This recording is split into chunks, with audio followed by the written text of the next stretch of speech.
Es ist Montag, der 22. Juni. Ich begrüße euch herzlich mit der Tageslosung Psalm 65, Vers 12. Du krönst das Jahr mit deinem Gut. Passend dazu Jakobus 1,17 als Lehrtext. Alle gute Gabe und alle vollkommene Gabe kommt von oben herab, von dem Vater des Lichts. Heute unterhalten wir uns ein bisschen über Frucht. Frucht ist das Ziel der ganzen Schöpfung. Erst Frucht ist natürlich essbar, wenn sie gereift ist. Vorher ist sie vielleicht sogar giftig, jedenfalls, aber wahrscheinlich nicht sehr genüsslich. Aber erst Frucht ist nachher fruchtbar, wenn sie gereift ist. Beides gehört also zusammen. Ich kann mich erinnern an einen Besuch von einer Plantage, Cherry-Tomatenplantage auf der Golanhöhe oben.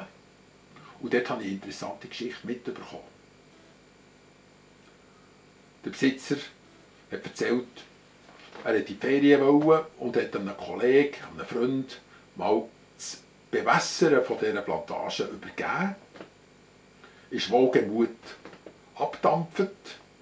Der andere hat in allem Zeug vergessen, die Tomaten zu beschütten. Plötzlich ist es ihm in den Sinn gekommen, und er ist natürlich, was gibst du als hast zu dieser Plantage, und er hat gemerkt, es sind nur ganz kleine Tomaten entstanden. Und was hat der andere anders wollen? Er hatte ja einen Liefertermin für ein Hotel, er hat die, so wie sie waren, halt nachher müssen liefern, hat sich 100-mal entschuldigt. Ein bisschen später hat er ein Telefon bekommen vom Hotel. Wow, was gibt es jetzt noch für ein Donnerwetter? Nein, es hat eine Nachbestellung gegeben. Sie haben gesagt, unsere Gäste stürzen sich auf die Tomaten. So etwas haben sie noch nie gehabt. Sie sind kompakt, sie sind gäbig zum Essen, sie sind sehr süß. Schicken uns noch mehr von denen. Und das war der Anfang von dieser Zucht. Der Besitzer selber ist heimgekommen, hat das Projekt natürlich nachher an die Hand genommen und gemerkt, das ist ein Renner, das gibt einen Kassenschlager. Und er hat angefangen, die Form regelrecht zu züchten. Der gute Teil der Story haben wir jetzt gehört, jetzt kommt der schlechte Teil der Story. Er hat dann beim Züchten darauf geachtet, dass sich die Tomaten selber nicht mehr fortpflanzen können. Das kann man eben heute machen, genetisch. Vielleicht haben sie noch Samen, aber sie sind nicht mehr eben so fruchtbar, dass daraus neue Tomatensträucher entstehen würden. Damit hat er sein Geschäftsmodell natürlich komplettiert, und wer immer solche Tomaten will, muss immer wieder zurück zu der ersten Adresse. Kronjuwelen werden also geklaut. Kronjuwelen von der Schöpfung, das ist die fruchtbare Saat. Monsanto hat das schon lange als Geschäftsmodell so weiterentwickelt. Das Geheimnis der Schöpfung unterliegt also am Businessplan. Aber seit gesät wird und geerntet wird, ist das der spannende Teil. Man kann wieder aussäen, was man selber auf dem eigenen Feld hat hergestellt.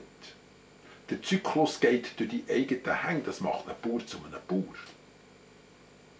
Er ist ein Teil von diesem Kreislauf geworden. Oder darf auch stolz darauf sein, dass er so eine Schlüsselperson ist. Monsanto aber macht Bauern zu Sklaven.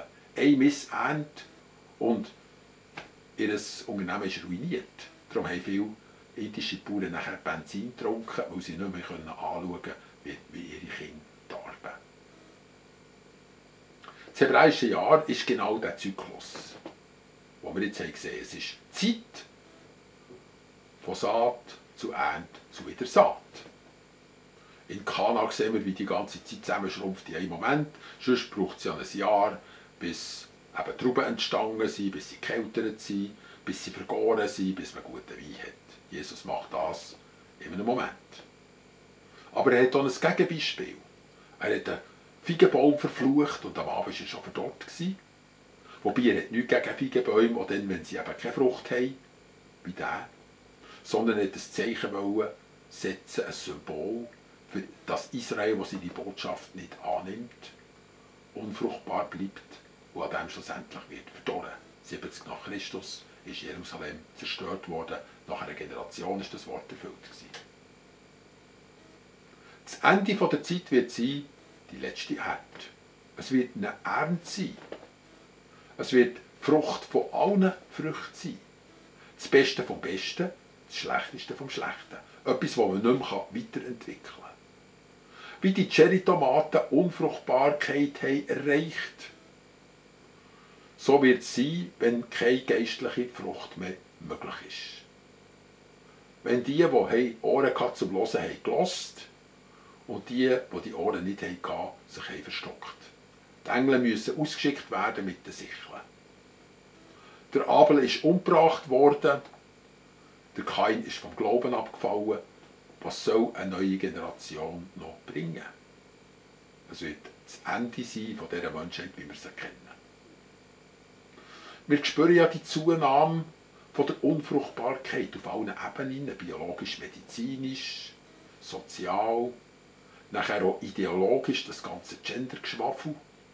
Das geht bis rein ins tiefe Okkulte, weil der Satan will ja die Fruchtbarkeit von Gott ins Gegenteil kehren, also in eine Unfruchtbarkeit, und das bringt er fast überall irgendwie her.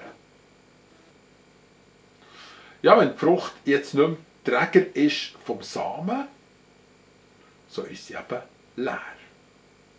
Eigentlich ein Konstrukt.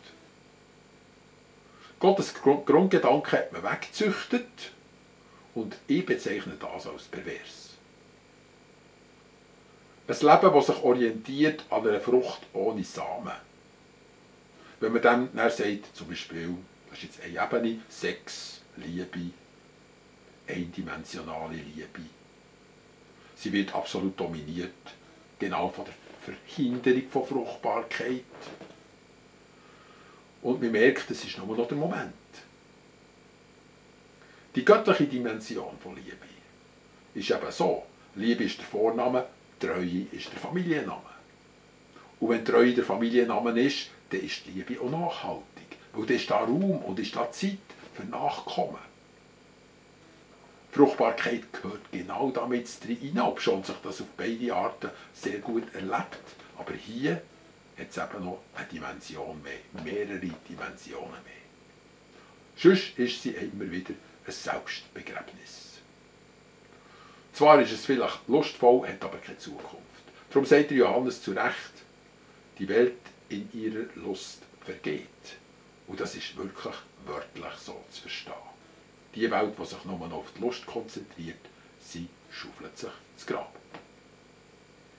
Die Züchtung der unfruchtbaren Früchte ist also ein Zeichen der Zeit. Das erste Mal habe ich das gesehen auf der Golanhöhe, jetzt sehe ich es überall. Nichts könnte Gottes Gedanken mehr zuwider sein, entfremdet und entfernt von ihm, als eben genau ein solches Denken. Das unfruchtbare Denken. Die guten Gaben, wenn wir jetzt noch ein bisschen schillen zum Jakobus über, kommen ja vom Vater vom Licht. Das heisst, Früchte haben immer das Gute in sich. Sie sind fein, sie sind aufbauend, sie sind nahrhaft. Sie sind für heute und sie sind für morgen. Und das gehört mit dazu. Aber die vollkommene Gabe, die ja auch kommt vom Vater vom Licht, das ist nachher Frucht in ihrer Vollkommenheit. Frucht ihrer Vollendung. Die Frucht im gereiften Samen, wo die Zukunft schon inbegriffen ist. Das ist das Hauptziel von jeder Frucht. Der Apfel ist ein Speis, aber der Apfel ist ein Apfelbaum. Der erste Mensch, den ich zum Glauben geführt habe, hat dann viele weitere Menschen zum Glauben geführt. Zuerst die ganze Familie, dann ist die Person in Mission gegangen und dort ist es weitergegangen. Das eine ist die gute Gabe, du erlebst jemanden, der sich verändert, ist zum Glauben gekommen. Dann merkst du, wow, jetzt hat Gott Frucht geschaffen. Aber das andere ist die vollkommene Gabe. Gott gibt beides im einer Pack. Das ist das Faszinierende bei ihm.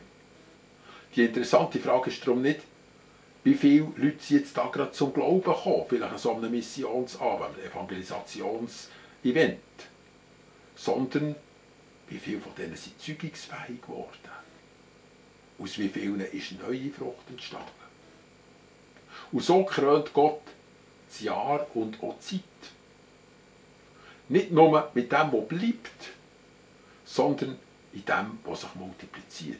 in dem, was wächst und in dem, was sich vermehrt. Ich wünsche euch einen schönen Tag.